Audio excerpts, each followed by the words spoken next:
The Tale of Ginger and Pickles by Beatrix Potter. Hi, my name is Werner. I've been reading hundreds of books for you. Please subscribe to get them all. And watch until the end, where a surprise is waiting for you. Your mom can help you with that. Thank you. Once upon a time there was a village shop. The name over the window was Ginger and Pickles. It was a little small shop, just the right size for dolls. Lucinda and Jane, doll cook, always bought their groceries at Ginger and Pickles. The counter inside was a convenient hide for rabbits. Ginger and Pickles sold red, spotty pocket handkerchiefs at a penny 3 farthings. They also sold sugar and snuff and galoshes. In fact, although it was such a small shop, it sold nearly everything, except a few things that you want in a hurry, like bootlaces, hairpins, and mutton chops. Ginger and Pickles were the people who kept the shop. Ginger was a yellow tomcat, and Pickles was a terrier. The rabbits were always a little bit afraid of Pickles. The shop was also patronized by mice. Only the mice were rather afraid of Ginger. Ginger usually requested Pickles to serve them, because he said it made his mouth water.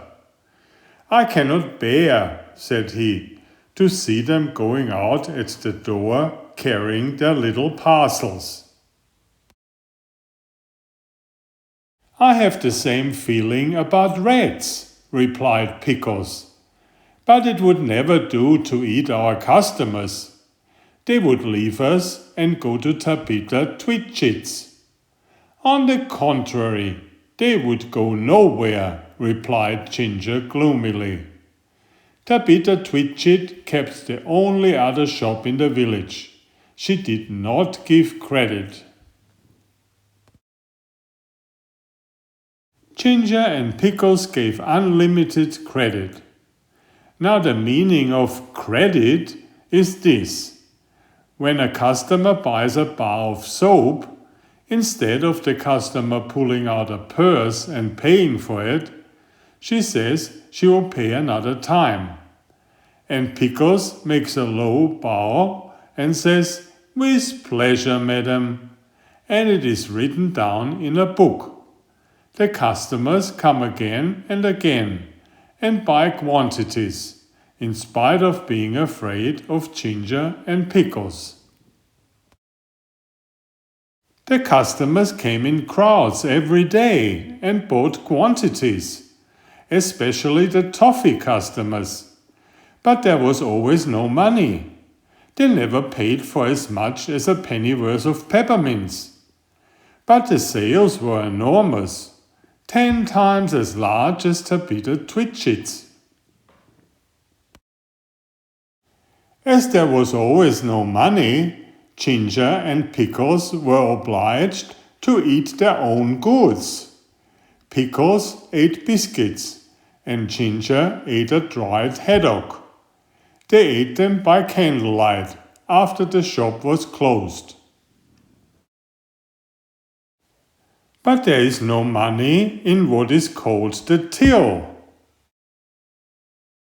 When it came to January 1st, there was still no money, and Pickles was unable to buy a dog license. "It is very unpleasant. I'm afraid of the police," said Pickles.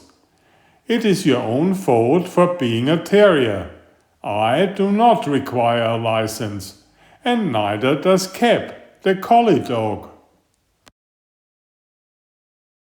"It is very uncomfortable. I'm afraid I shall be summoned. I have tried in vain to get a license up on credit, at the post office, said Pickles.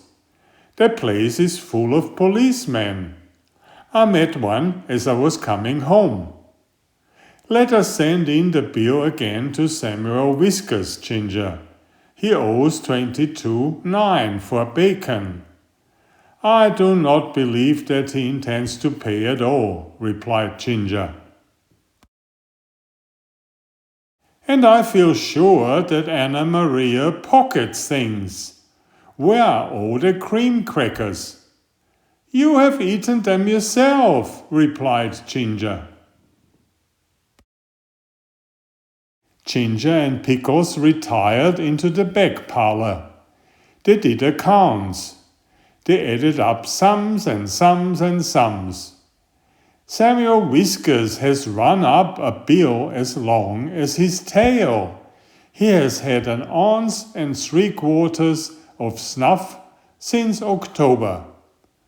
What is 7 pounds of butter at 1/3, and a stick of sealing wax and 4 matches? Send in all the bills again to everybody with compts, replied Ginger. After a time, they heard a noise in the shop, as if something had been pushed in at the door. They came out of the back parlour. There was an envelope lying on the counter, and a policeman writing in a notebook. Pickles nearly had a fit. He barked and made little rushes. Bite him, Pickles, bite him, spluttered Ginger behind a sugar barrel. He's only a German doll. The policeman went on writing in his notebook. Twice he put his pencil in his mouth, and once he dipped it in the treacle. Pickles barked till he was hoarse, but still the policeman took no notice. He had bead eyes, and his helmet was sewn on with stitches. At length, on his last little rush, Pickles found that the shop was empty. The policeman had disappeared, but the envelope remained. Do you think that he has gone to fetch a real live policeman? I'm afraid it is a summons, said Pickles. No, replied Ginger, who had opened the envelope. It is the rates and taxes.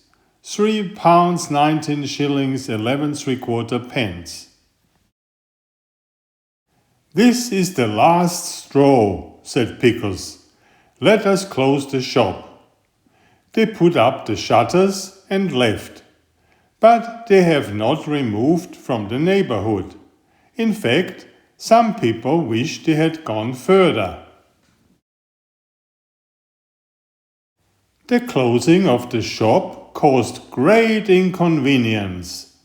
Tabitha Twitchit immediately raised the price of everything a halfpenny, and she continued to refuse to give credit.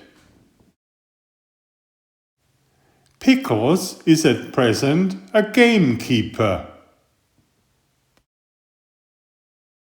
Ginger is living in the Warren. I do not know what occupation he pursues. He looks stout and comfortable. Of course, there are the tradesmen's carts, the butcher, the fishman, and Timothy Baker. But a person cannot live on seed wicks and sponge cake and butter buns, not even when the sponge cake is as good as Timothy's. After a time, Mr. John Dormouse and his daughter began to sell peppermints and candles, but they did not keep self-fitting sixes, and it takes 5 mice to carry 1 7-inch candle.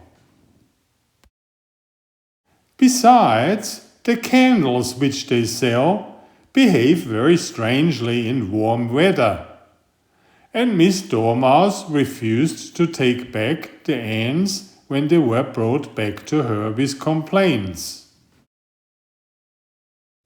And when Mr. John Dormouse was complained to, he stayed in bed and would say nothing but "very snug," which is not the way to carry on a retail business.